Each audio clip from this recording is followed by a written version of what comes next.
is your pen here? Yes. No, not the green one on the front.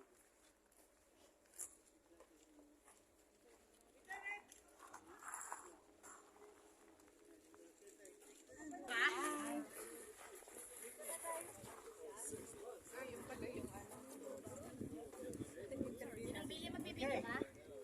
All right, so let's get started. Welcome, everyone. So my name is Ariel. So I understand you guys are Christians from Singapore, right? Philippines. From what? Philippines. Oh, Philippines. Sorry. Philippines, but we living in Israel. My mistake. So from the Philippines, and we have more Christians from America. Wonderful. All right, those of you in the back, we're getting started now. All right. Hi, we're getting started. All right. Let's start with a question. If you could just keep it down there in the back, please. Thank you. So let's start with a question. What do you guys know about the tabernacle? It's a good thing you're here then. This is a church. What was that? Written in the Bible, correct? It's the worship area. It was what? It was where God's Spirit resided, correct? Yes. Also, it has an altar. An altar, yes. What was the main purpose of the tabernacle? To worship God. To worship God. Sacrifices. You know the places of Moses. The holy place of Moses, kind of, yeah. So, the main purpose, very similar to what you said, was to be a dwelling place for God. It's the very first thing that God says to Moses on Mount Sinai was, build me a tabernacle so that I may dwell among them. Them, he's talking about the Israelites, that is, they meant to be a dwelling place for the Lord. All the other things that surrounded the sacrifices and the rituals, those are all just steps in order to get to God, to the presence of God. So, the Israelites were slaves in Egypt, and what happened after that? After God brought them out of Egypt, and all was good and happy and fun? No. Nope, not at all correct. They complained. Why did they complain? They had to walk through the desert for 40 years. Yes. And during those 40 years, God commanded them to build the tabernacle. So the tabernacle was used as like the temple before the temple. You know about Solomon's temple? Yes. So this is what existed before that. And God was the one who gave all the instructions how to build the tabernacle. Very, very precise instructions, all the detailed measurements and dimensions, and all of it you could read about, like you guys said, in the Bible, starting in Exodus chapter 25 and going on for many, many chapters. And it was portable, meaning they had to carry it through the desert, and they didn't carry it as one big building like you see here, but rather they had to take it apart piece by piece and transport each piece individually. And trivia question, who knows who did all the logistical work of carrying the tabernacle? The Levites, correct? The tribe of Levi were the ones given the responsibility by God to carry the tabernacle. So for 40 years, the Levites would repeatedly take it apart, rebuild, take it apart, reassemble again, and again, until they finally arrived at the Promised Land. So today, we use measurements of meters and centimeters, or in America, feet and inches. But in the Bible, they use a measurement of length called a cubit. How much is a cubit? Exactly. Elbow to the tip of your finger. So somewhere right about 18 inches or so, or 45 to 50 centimeters. So this model, this replica, is built more or less to scale based on the dimensions written in the Bible in the book of Exodus. And the Israelites used lots of precious metals to build the tabernacle, such as gold and silver and copper. But the main material they used, more than all of these things, was wood. Not just any wood. They used wood from a tree called acacia. Have any of you ever seen an acacia tree before? Yes. There's one right here behind you. Yes. And there's lots of acacia trees all around here. Today it's a protected tree, so we ask that you don't pick it. But if you look at the tree, you'll see. Hello. Hi. Hello. Hi. It's today it's closed only for reservations. You can come back tomorrow if you like. Yeah. So. Can we go with this group or it doesn't take too Did you buy tickets for the tabernacle? No, it's a separate ticket from the park. Yeah. All right. So if you look at the acacia tree, you'll see it's very, very crooked, and it has lots of thorns all over it. So why would God command Moses and the Israelites to build the tabernacle, his home, his dwelling place, out of such an ugly and crooked tree? Any ideas? Well, because it represents us. We are crooked, sinful people, but God takes us, crooked, sinful people. He straightens us out. He transforms us from something ugly into something beautiful, and then ultimately He dwells in us just as He dwelt in the tabernacle. Yes. Paul the Apostle calls us the tabernacle of God. So just as God dwelt in the tabernacle, God dwells in our hearts today. And everything in and around the tabernacle points to Jesus. And it's like a map of the salvation plan of God. So, let's go in. Let's go in.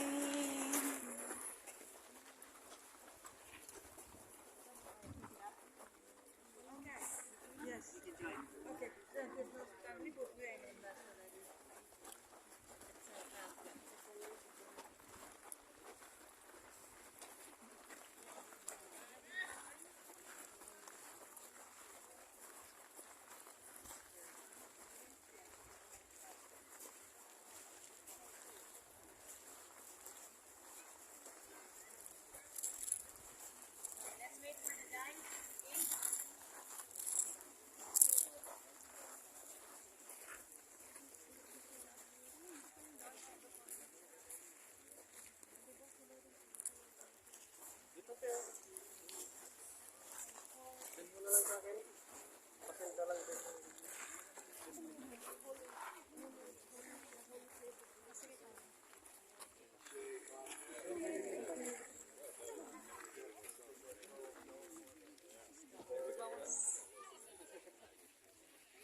Tabernacle was in the center of the camp with the 12 tribes of Israel camped all around.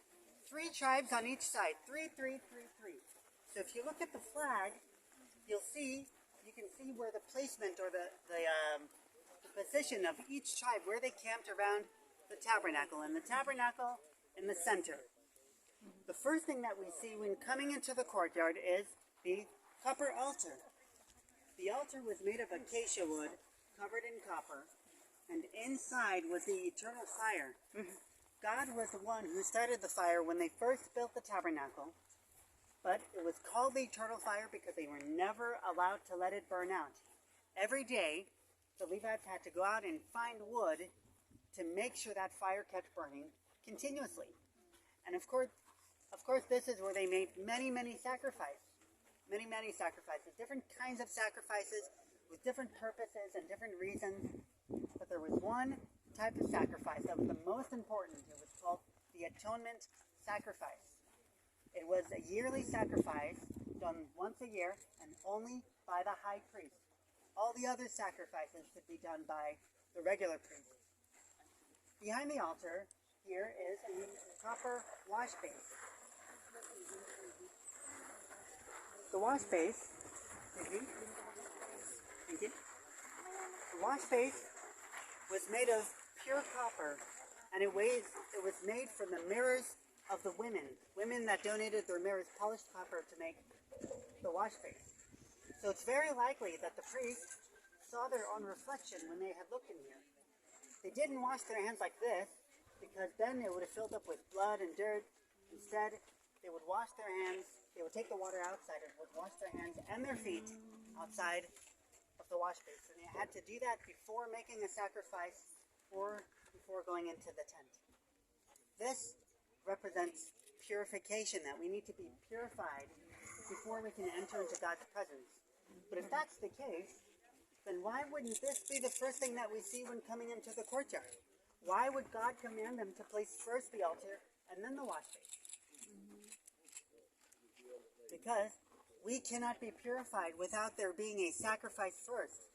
This is like an image of the process of salvation. God is trying to show that through the sacrifice, we are purified. Through the blood, God purifies us, and then we can enter into his presence. So, let's go in and see what's in there.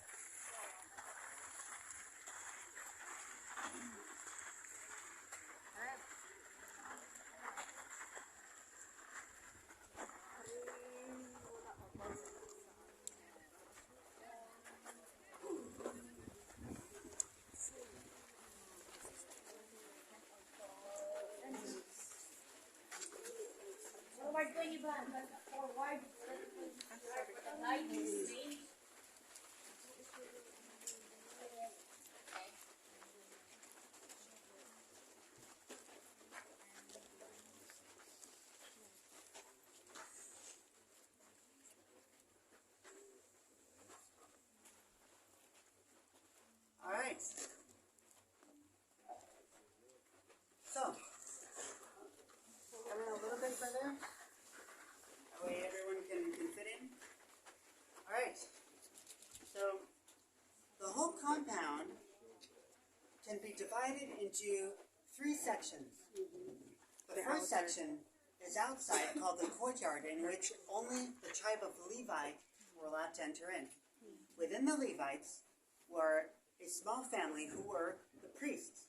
The priests were from the tribe of Levi, but they did all of the holy work, and the rest of the Levites who were not priests did all of the logistical work.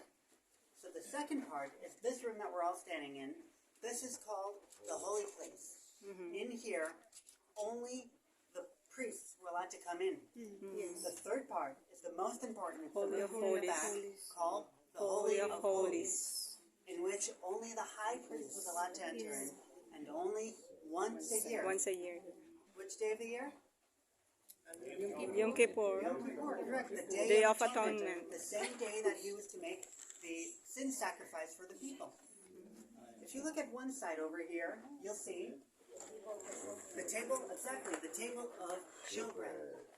On the table were 12 loaves of bread. Why 12? One for each tribe. 12 Correct. It tribes. represents the 12 tribes. It represents God's provision for the 12 tribes of Israel. Not just the priests and the Levites, but for all of Israel.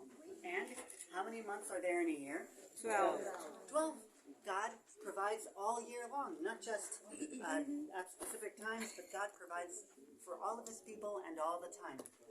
But it's only symbolic because only the priests were allowed to eat from the bread, and they ate it on Shabbat every week.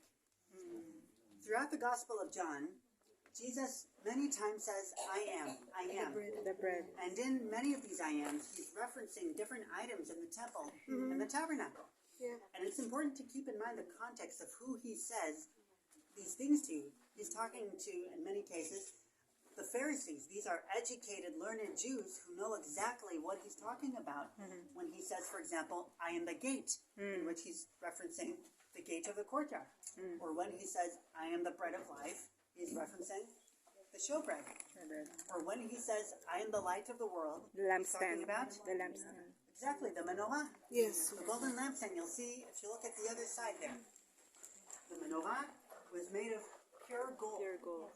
And it was made of one solid piece of gold, meaning they didn't take different pieces and attach it or weld them together, but rather they took one big chunk of gold and they shaped it and molded it into that beautiful piece of artwork that you see there.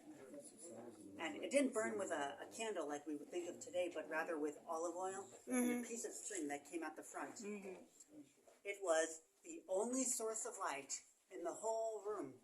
So try to imagine for a moment, if all the walls were covered in gold, all of that light would have reflected off the walls and light up the whole room. Probably one of the most beautiful things I can imagine. That represents Jesus as the light of the world. But do you remember what I said in the beginning, that we are the tabernacle of God? Yes. So just as the walls of the tabernacle reflected the light of the menorah, so are we to reflect the light of Jesus, because he is the source of light. Over here next to me is the altar of incense, or the altar of fragrance. Here, they did not sacrifice animals like they did outside, but here, every day, the priests had to offer up incense. What is that? They would take all sorts of different plants and herbs and flowers and grind it into a very fine powder, sprinkle it on the altar of incense, and it would fill the whole room with a beautiful smell, with a beautiful aroma. This represents prayer. It represents the prayers of the Israelites going up to heaven, but it also represents our prayers today as being like a sweet and beautiful smell to the Lord. In Psalm 141, David says, "Let my prayers be like an incense, like a sweet perfume to you, O God." Over here, well, a regular priest was dressed only in white with the head covering. But the high priest had a far more beautiful outfit. There's a whole chapter dedicated just to the clothes of the high priest. Exodus chapter 28 describes in detail all the different pieces and colors and layers that he had to wear. Like on his breastplate, he had the 12 tribes of Israel. Each tribe had its own precious stone to represent it. On his shoulders were written the 12 sons of Jacob according to age that they were born, from oldest to youngest, from Reuben to Benjamin. On the bottom, he had these bells. You mind ringing the bells there? Yeah. Want to ring the bells loud and clear for everyone to hear? You hear that? That was for the Israelites to hear the bells and know that the high priest was nearby. He had a very, very, very important role. He was the mediator between God and Israel. He was the representative, the ambassador. On Yom Kippur, the Day of Atonement, he was the only person in the entire compound. No one else was allowed even into the courtyard on that day. And on that day, he wasn't dressed like this. He was dressed only in white, like a regular priest. The rest of the year, he was dressed all colorful and fancy. But Yom Kippur, he had to come in humble and pure before the Lord.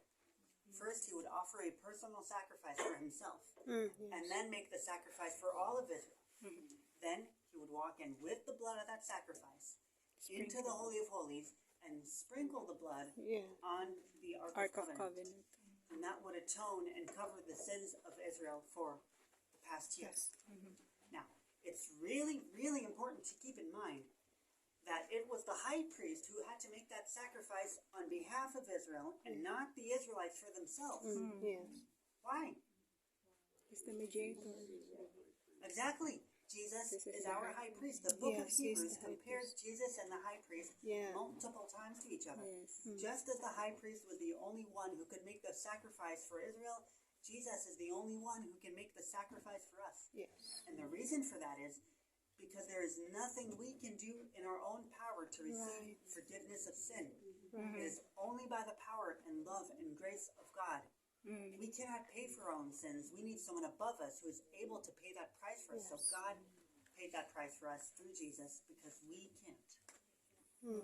Now, we are a few too many people to be able to fit into the Holy of Holies all at once. So when I'm done with the tour, then you may come in into the Holy of Holies, take pictures, and then exit through the back door.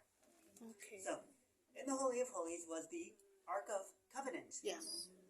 Inside the Ark were three things. What were inside the Ark? The Ten Commandments, Not of the rod, Moses, but of Aaron. Yeah, close the enough. staff of Aaron, Manna, and the Ten Commandments, correct, the two tablets. the Ten Commandments. Each of these three items, the staff of Aaron, the jar of manna, and the two tablets with the Ten Commandments, each represent a different aspect of our relationship with God. The staff of Aaron, who was Aaron? He was the brother of Moses. He was the first high priest. It was through the staff that God showed the Israelites that he indeed had chosen Aaron to be the first high priest, and that it wasn't just nepotism just because he's Moses' brother. I spoke about how the high priest is the mediator. So the staff represents the mediator, but the staff also represents Jesus as the mediator, in that it blossomed with flowers, right? It's like a dead stick that came back to life. Yeah. Does it remind you of anything? Amen. Exactly. It represents Jesus' resurrection from death. The jar of manna represents God's provision in our lives, just as he provided the manna for the Israelites when they were in the desert. God continuously provides for us day by day. And the Ten Commandments is the covenant between us and God. That anyone who keeps the Ten Commandments 100% will have a perfect relationship with God. But there's a problem. We, as sinners, these are three things that we need in order to have a relationship with God, are the mediator, the provision, and the covenant. But we, as sinners, have rejected and broken all of these things. The staff, the mediator, on a worldwide scale, we have rejected Jesus as the Messiah, in the same way that the Israelites rejected Aaron as the high priest. They didn't accept what God had chosen to be. The manna, well, the Israelites complained about the manna. They said, we don't want this. We want meat. We want to go back to Egypt. Even today, we complain instead of being thankful for everything God does for us. But despite our complaints, despite our unfaithfulness, God continuously provides for us in the same way that he provided for the Israelites, despite how much they were complaining. And the Ten Commandments, obviously we have broken the Ten Commandments. All of us, and I mean all of us, have broken all 10 of the 10 Commandments. Sure, we probably didn't physically murder anyone. I would hope not. But Jesus says if you think about hating your brother in your heart, that's just as bad as actually murdering. And if you look at a woman with lust, that's just as bad as actually committing adultery. Of course, we've all lied, we've all stolen, we've all coveted, we've all dishonored our parents, and worst of all, we've all dishonored God directly, and therefore have broken our relationship with God through our sins. So we've broken and rejected these three things that we need in order to have a relationship with God. But here's the thing. On Yom Kippur, the high priest came in with the blood into the Holy of Holies, sprinkled that blood on top of the ark, symbolizing God looking through the blood onto what connects us to him, showing that it's only through blood that we can be in a relationship with God. When God looks down on the ark, he doesn't see these three things that we have rejected and broken. He sees the blood that covers it. So only through blood we can be in a relationship with God. Only through blood we can repair that relationship with God that has been broken by sin. Now, all of these things throughout the Old Testament, throughout all these sacrifices and ceremonies and rituals, all of that was all just a temporary solution that God gave in order to foreshadow or prophesy about the ultimate solution, which is the blood of Jesus that covers us today once and for all. Amen. So, thank you for coming. May God bless you. You may come in. Thank you. Back door.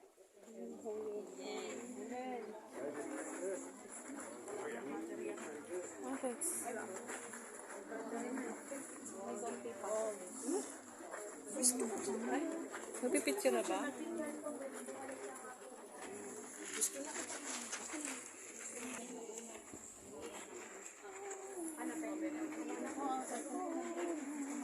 Pwede bumalik din katapos ng iba. Picture muna sa iba sa labas.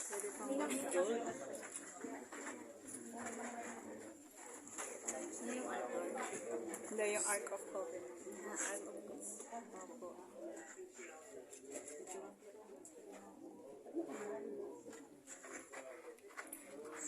nasa loob. Flowers. Yung Just ano, staff. yung Tablet. At saka yung mana. Isa-isa niya natin.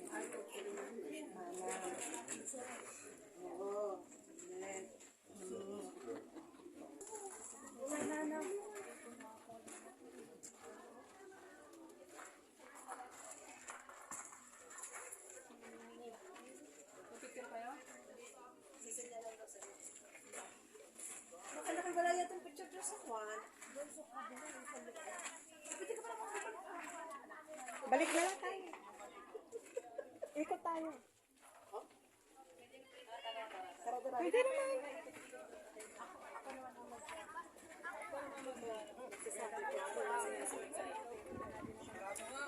This is the holy of holies. Ay, this pa picture tayo. When you enter the tabernacle of the